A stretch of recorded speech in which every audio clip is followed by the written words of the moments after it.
ta'ala fi kitabil karim. A'udzu billahi minasyaitonir rajim. Washkuru ni'matallahi in kuntum iyyahu ta'budun. Yang kami hormati sesepuh kita, penguasa wilayah ini, Bapak RW, Bapak Ustadz Asif. Yang kami hormati Bapak Kapolsek Setu, yang dalam hal ini diwakili oleh Bapak Budi Suwari sebagai Bimas Pol.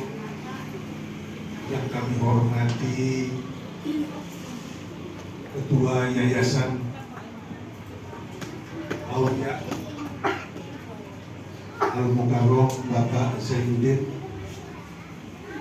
Yang kami hormati Bapak Ustadz Mahmud, ibu-ibu, para ustadzah, bapak-bapak, serta saudara-saudara yang dimuliakan Allah. Punya puji syukur kami panjatkan kehadiran Allah Subhanahu wa Ta'ala, di mana pada kesempatan berbahagia ini kita oleh Allah masih banyak diberikan kenikmatan, utamanya kenikmatan iman, kenikmatan Islam, dan mudah-mudahan Allah selalu diberikan sohibul fadilah wal barokah buat kita.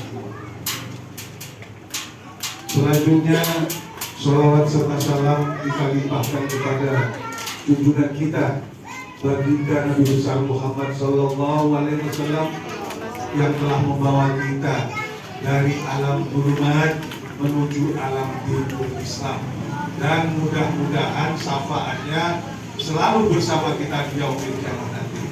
Amin ya rabbal alamin. Amin aja kok pelit amat.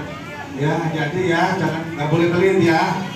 Didoakan agar supaya termasuk kita memperingati Maulid Nabi ini biar mendapatkan syafaatnya Rasulullah Shallallahu Alaihi Wasallam. Allahumma amin. Kurang ini deh, kurang kenceng deh. Jangan pelit-pelit. Allahumma amin. Alhamdulillah. Tadi ada jargonnya. Apa kabar semua? Alhamdulillah, luar biasa. Allahu Akbar. Alhamdulillah. Oh, ini adik-adik tapi pinter-pinter. Betul. Ini Pak Zainuddin ini berhasil. Ya memang kita dalam rangka menggalang anak yatim, mendidik, membesarkan, menguatkan mereka itu tidak mudah. Tidak mudah. Kami sendiri ada pesantrennya jauh di Lampung sana, saya bikin pesantren di kilometer 71 kalau sekarang di Jati Agung, Lampung Selatan. Alhamdulillah kita mau membina anak-anak kecil ini, termasuk ada anak-anak kecil baru 22 anak yatim yang kita tampung. Dan selebihnya nanti kalau kita model kayak di Depok, jadi nanti kita untuk anak kos wajib ngaji dan mereka boleh bebas kuliah di ITERA, karena kebetulan pesantren kami dekat dengan ITERA, Institut Teknologi Sumatera, itu ITB-nya Sumatera itu ya ITERA.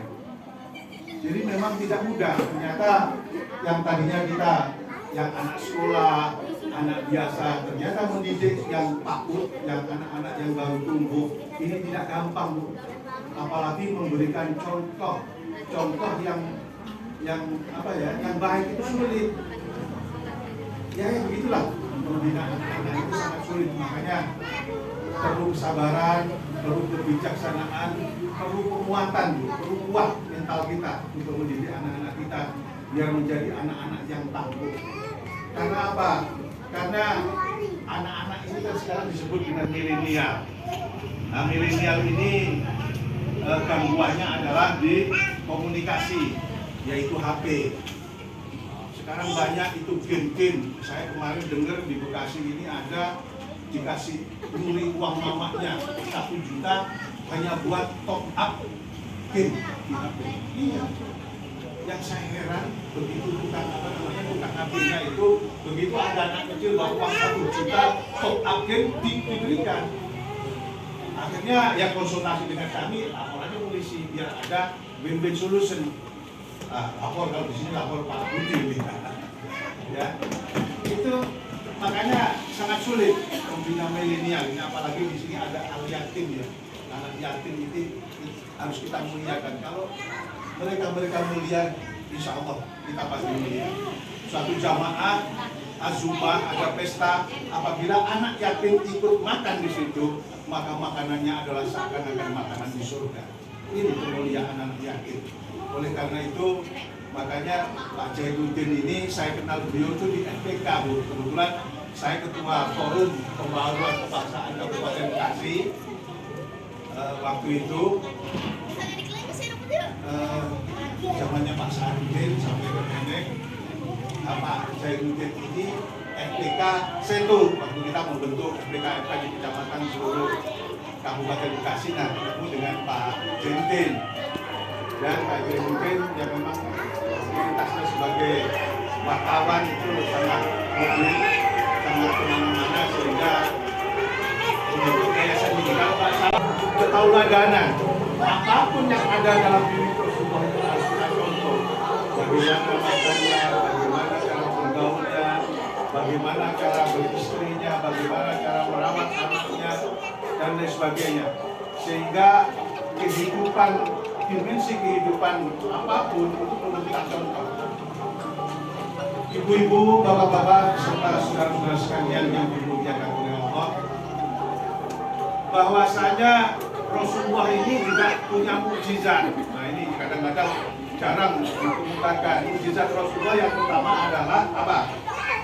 Apa? Anak-anak sudah diajarin belum? Mukjizatnya Muhammad adalah Al-Qur'an. Al-Qur'an itu sekaligus rahmatnya khusus buat orang-orang Islam. Wa nunazzilu minal Qur'an ma huwa shifaa'un wa rahmatan lil mu'minin. Wa nunazzilu minal Qur'an, Allah telah menurunkan Al-Qur'an ma huwa, yaitu ayat-ayat Al-Qur'an shifaa'un, bisa kita jadikan obat. Al-Qur'an bisa kita jadikan obat kehidupan. Obat apa saja? Karena makanya di situ ruhohnya sifat, bukan dawaun. Kalau dawaun itu obat, pil, jamu dan lain sebagainya. Tetapi sifat ini pengertian obat yang lebih luas. Oleh karena itu Al-Quran bisa kita jadikan obat. Kita susah ngaji, dia tidak susah. Dalam kondisi apapun, coba kita jadikan obat. Kita ngaji dan kita hafalkan.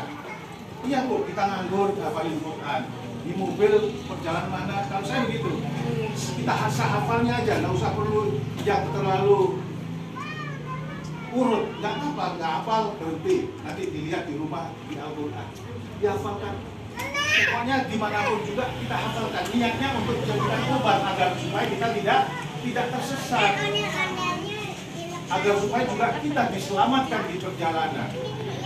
Jangan boleh kita nganggur cuma diam-diam ngelamun, jangan. Cobalah membaca Al-Quran untuk agar supaya kita jadikan obat. Warahmatan lil mu'minin. Al-Quran itu juga rahmatnya khusus kepada orang yang mukmin. Rahmat. Rasulullah dilahirkan itu juga rahmat. Al-Quran juga rahmat. Ini mukjizatnya Muhammad. Rahmatnya Allah ini yang akan membawa kita kepada surga. Rahmatnya Allah inilah yang akan membawa kepada kita mempunyai kebahagiaan di dunia wal akhirat. Rahmat itu bisa rahmat di dunia, kita mulia. Ya, itu mukjizatnya. Makanya perlu Al-Quran ini. Anak-anak sudah menghafal Al-Quran belum? Juz amma? Belum, ya dihafal ya juz amma. Juz amma perlu itu dihafalkan sampai hafal. Ya, juz amma itu Pak Jainuddin penting, karena nanti kalau kita sudah jadi orang, kalau imamin sholat paling ya juz amma itu yang perlu kita hafal. Ibu-ibu, bapak-bapak, serta saudara-saudara sekalian, banyak mukjizatnya Muhammad. Apa yang lain? Yang tahu siapa? Mukjizatnya Muhammad, Nabi Muhammad itu bisa memperbanyak makanan, ya, bisa memperbanyak minuman. Pernah susu itu 1 gelas yang harus minum banyak, diminum 1 sampai yang terakhir kepada Muhammad itu susu ilmunya masih ada. Termasuk mengeluarkan tangan dari waktu perang Khaybar, mengeluarkan air tangan karena belum ada yang wudu. Termasuk juga pada waktu itu perang Khaybar, Ali bin Abi Thalib sakit mata, diobati oleh Rasulullah dengan ludahnya. Jadi makanya kalau orang sekarang ini Ustaz meludahi kita untuk jadi obat, mau jadi akal, itu ada sunnahnya. Rasulullah pernah seperti itu. Oleh karena itu, marilah anak-anakku sekalian, ya, karena anak-anak ini perlu didikan, perlu pengajaran, perlu ketauladanan. Nah ini, yang penting adalah ketauladanan dari guru-gurunya, dari ustaz dan ustadzahnya ini dalam rangka mengajar. Perlu ada bimbingan, ketauladanan, dan juga penguatan. Artinya penguatan akidah. Karena sekarang banyak ya paham-paham yang beredar di lingkungan kita tidak paham Ahlus Sunnah wal Jamaah. Ya, karena kalau sudah bukan Ahlus Sunnah wal Jamaah nanti pasti ada perbedaan akidah masing-masing.